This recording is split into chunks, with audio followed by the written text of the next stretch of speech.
Right on. That was Disappear with John Carpenter, and it's just a demo. And I was chatting with him the other day via DM, and it's not a finished product, obviously, because it's a demo.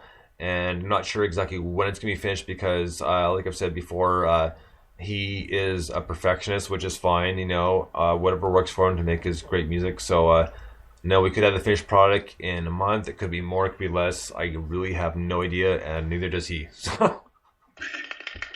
Yeah, that's our dog wagging her tail here. Yeah, wow, if that's just a demo, I can't wait to hear the final product. That was amazing. Yeah, very, very interesting ambient. Yeah, it sounds like a finished product to me. Yeah. In you know what, I told him the same thing. I said, well, I can't, if this isn't a finished product, I can't wait to see what the finished product is going to sound like. He's like, well, me too. When's it going to be ready? He's like, your guess is as good as mine, man. I have no idea. I was like, well, fair enough, because like I said, I remember from the interview he told me how long it takes me to do some songs, and just because he is that sort of perfectionist, which, like I said, which is fine. But I know him, so when he tells me these things, I kind of have an idea of, like, it could be a short period of time, it could be like, no, 3 or 4 months. Like, we really don't know. And when you're that kind of person, you don't know yourself, because even if you set yourself a deadline, you could have it all done and say, no, this is garbage, toss it out and do it all over again. Start over, yeah. Because one of the people that I know that does that and has admitted to it is Trent Reznor from Nine Inch Nails.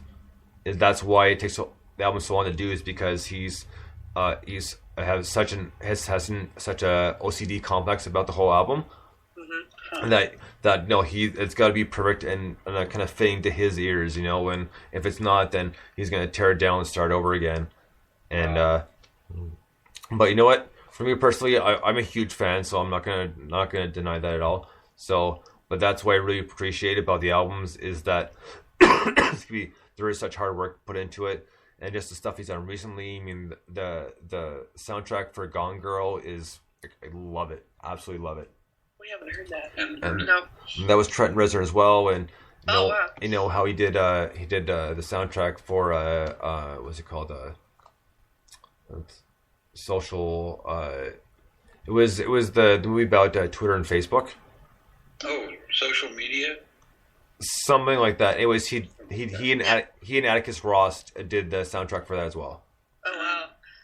So it just, and it's crazy to think for me, that seeing pretty much a band that was like hugely popular when I was like in my high school days in grade 7, grade 8, and now he's winning an Oscar. Yeah. For a soundtrack he did for The Girl with the Dragon Tattoo. And it's unbelievable because this guy has gone through so much, like literally so much.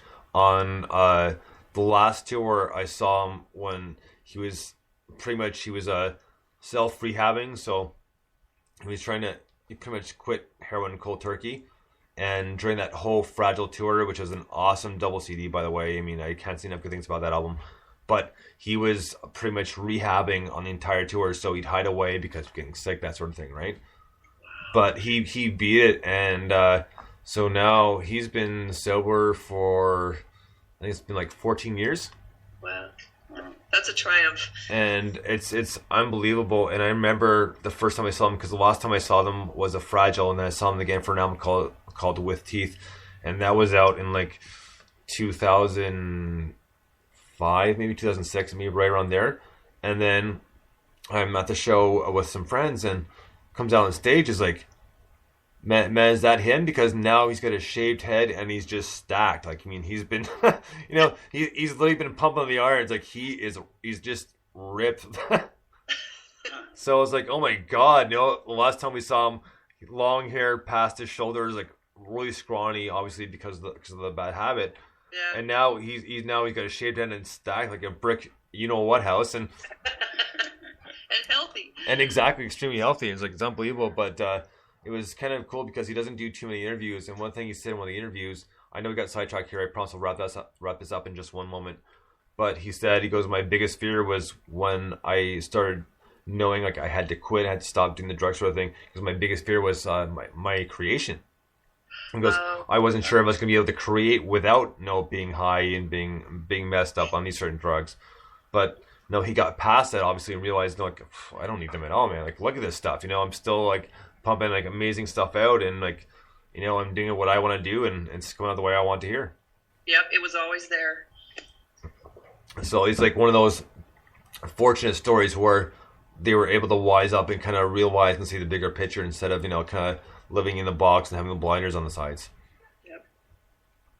So, well, that was a huge sidetrack, and I do apologize for that. I just kind of got into it. I was just thinking about that. So, next up, we're going to get into the newest one by Rebel 9, and I'm a huge fan of these guys. And when I had DJ Promo on the show, man, that guy was so much fun, like such a nice guy. And we're trying to set up a second part because we barely scraped the surface.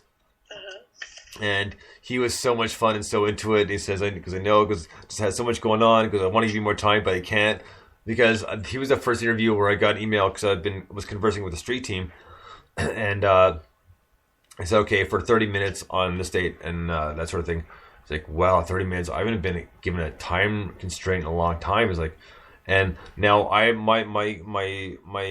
thoughts are going on a mile mix. I'm trying to think how I'm going to squeeze everything I want to in within 30 minutes because they've done so much. So I'm like, I got tons of notes going. And I'm like looking at it. It's like, well, if we do this for this amount of time, so I'm trying to do all the numbers, and it was difficult. It was really difficult. We did go over a few minutes. It wasn't too bad, but it was difficult trying to pretty much guess at how long we'll spend on each question, each topic, because I've done so much, that sort of thing. And I got to factor in the song play and everything else. So, you know, it's like, it's kind of mathematical as well as just trying to figure things out. So like I'm good at math, thankfully, but still it's just trying to figure it out, like kind of trying to figure it right to the last minute, because normally, you know, I've got that 45-minute window, and most of the time I go to the end. Sometimes I don't, and that's fine. It doesn't matter. But at least I know have that allotment of time, and I've done it enough times that I know what I can fit in and can't fit in. And you know, if I have to cut things short, start a new session, then that's what's going to happen. But yeah, when I sit in half hours, like, oh my, like literally first things, oh man, like what am I going to do? So I'm like, like I said, I just start taking notes right away. It's like, okay, well, I want to get this, this, and this, and this, and this. I'm not sure we're going to have time for this one because it'll probably talk a lot about this one. At least that's what I'm going to anticipate. So I'm going to give an extra like few minutes, you know, leeway on this one and that sort of thing. But I got it. But still, it was a worthwhile pain. But yeah, it took a while with that one. So without further ado, I'm going to stop sidetracking, and I'll shut up for a few minutes. And we'll get into Rebel 9's newest one called Senseless Tragedy. Dig this one.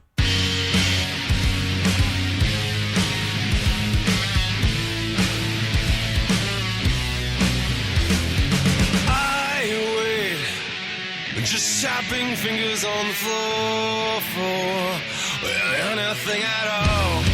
I hate and all the emptiness that thrives on me now. Such a senseless tragedy. Thought there'd be more to me than bow and leave the stage.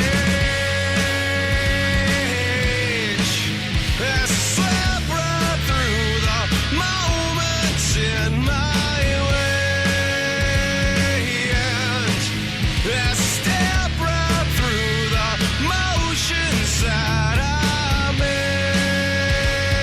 and it was wrong all along, never be again.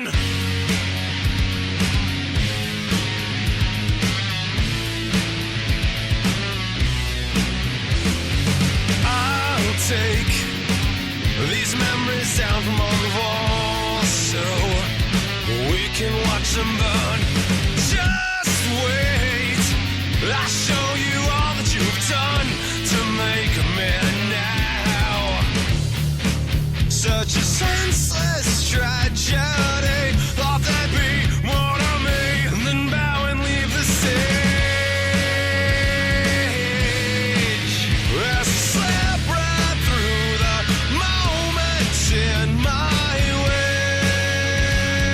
and as I step right through the motions that I make, and it was wrong all along,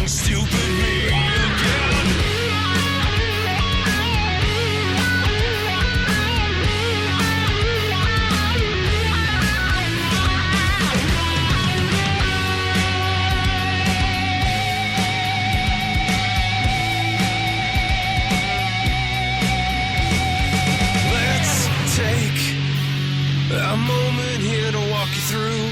So you see it all. Such a senseless tragedy. Thought there'd be more to me than bow and leave the stage.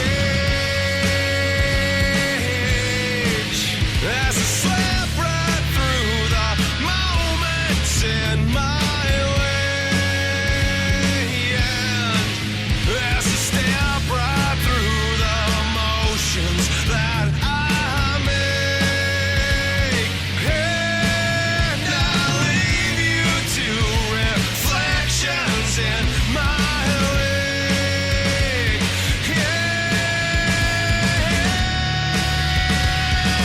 Yeah, it was wrong all along, never be again.